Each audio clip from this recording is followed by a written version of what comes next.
Buka lawanging Pak Kunjalan. Sampeyan entuk remisi. Pengurangan tahanan. Pengurangan tahanan piye? Sampeyan tak keluputan penusukan to? Iya, ora sengaja. Ora sengaja kok bener.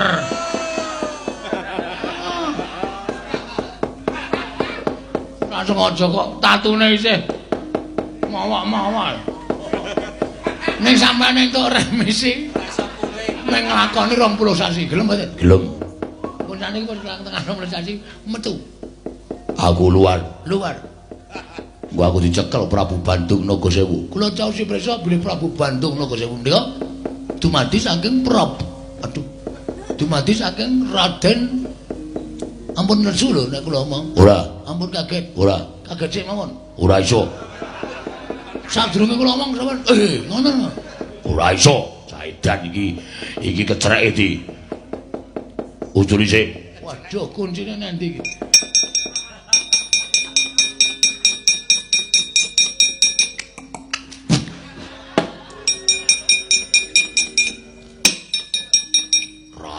Dikecrek. Sawa sing dadi Bandung Nagasewu? Anu, sapa ki? Raden Werkudara. Werkudara adikku. Nggih, setan.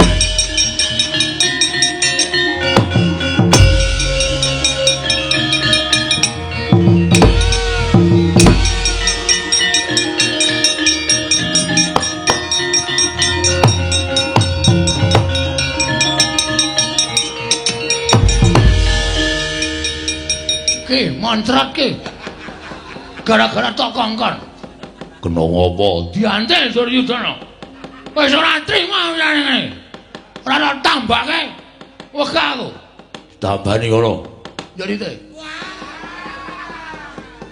wis nek ora ngene iki ra oh nggo sompek opo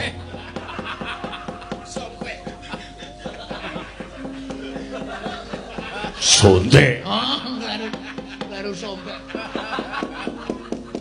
Ora ngono dak anu wedine iki. Apa? Injeksi. Apa? Sing abuh lho. Infeksi. Kene pinter. Werkudara kok iso muni infeksi. Wah, Bagong. Non. Ngopo Duryudana? Nesu-nesu. Antenane kene.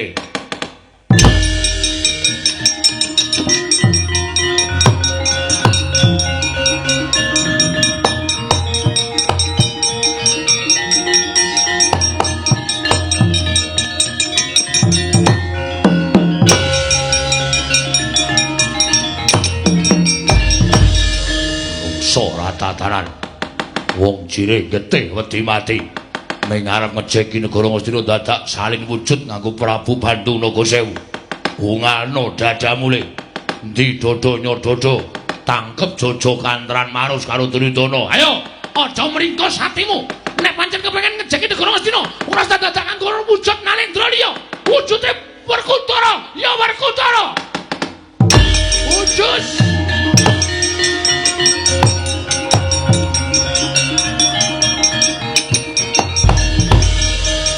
Bagong, Ndara Werkudara dibot loro. Sinuwun Prabu Duryudana ali Prabu Baladewa. Niki nek sampean boten tumut-tumut perkara niki ora rampung-rampung perkarane. Pun silakan. Wekdal sapa wan kula semagaken.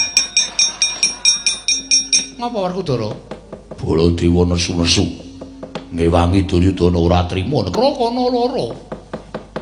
Upama kowe iki dadi jagoku tak duro jagone kana terus botoke gelut ya wani. Oh, munio. Apaan sih? Kok uwek-uwek cangkem itu. Ora ono apa-apa kok apaan-apaan. Kok ora bu badhe menapa? Lho, aku padha-padha ora trima. Werkudara arep bedah negara Ngastina kok dadak wujud Prabu Bandung Nagasewu. Terus panjenengan duka-duka menika menapa? Aku ora trima. Lho nek pancen panjenengan boten trima, kersanipun aku ngewangi Yai Prabu Duryudana. Lah nek kono Kresna ngewangi Werkudara, wis ngono wae. Diramoe kapan nganut, saiki ya manut, sesuk ya manut. Kasar ya gelem, halus ya gelem. Padangane wani. Petengane apa meneh? Wani Werkudara. Wani. Wis ben. Ayo. Piye iki? Seladan ayo. Gek brus nek niat gelut. Nek ora wani mundur. Ora pedendang. Percuma pedendang.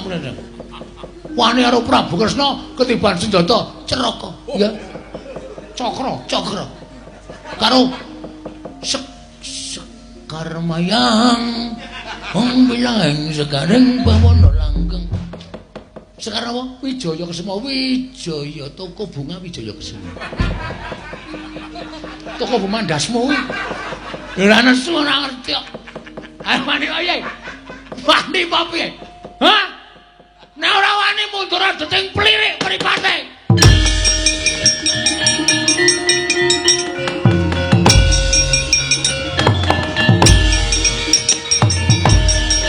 Ngapa ngene? Kowe kira ana kok rene? Aku arep dadi siji karo Pandhawa. Dadi siji piye? Dadi siji yo mbayar. Enak ora. Aja mengar dadi siji. Sapa sing gelem didadekke siji? Biaya kok ya. Rumangsane ora sampe yo bayar.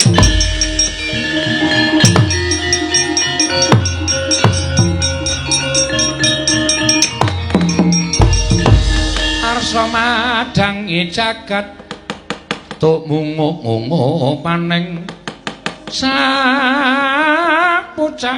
wukir marebak bangsu miret keneng soroting surya mega lan kunung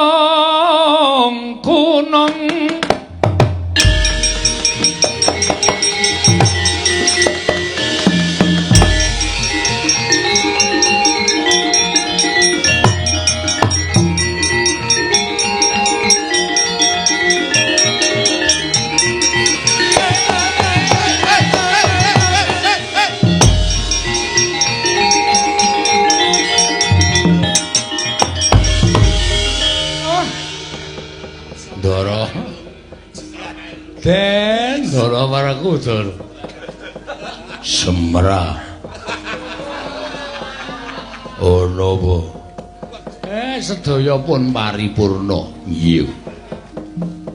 Wahyu kamulyan Gusti nampa dening Prabu Puntadewa Kang Raka. Iya. Kula pun nglampahi napa sing didhawuhke para pepundhen sing sami lenggah wonten ing mriki. Wiwit kala wingi ngantos dalu punika. Sekintenipun kula kathah kalepatan, kathah kirangipun. Kula pribadi nyuwun pangapunten lan wakiling kanca-kanca kula nyuwun pangapunten. Sapengker kula mriki manggi ora harja, ayem, tentrem, waras lan niring sambikala sedayanipun. Semanten ugi kula dumugi sudung kula piyambak niring sambikala cinaketna kanugrahaning para Jawata wilujeng pinanggih kaliyan kula warga kula lan kadang-kadang kula sedayanipun mugi-mugi sedaya tansah manggiya katentreman karukunan. Suminten bakul tela kaspa. Ora ditambah-tambahi. Cekap semanten atur kula menawi wonten lepat nyuwun pangapura. Kula nyuwun pamit wangsul wonten griya kula. Dawa-dawa. Dewe.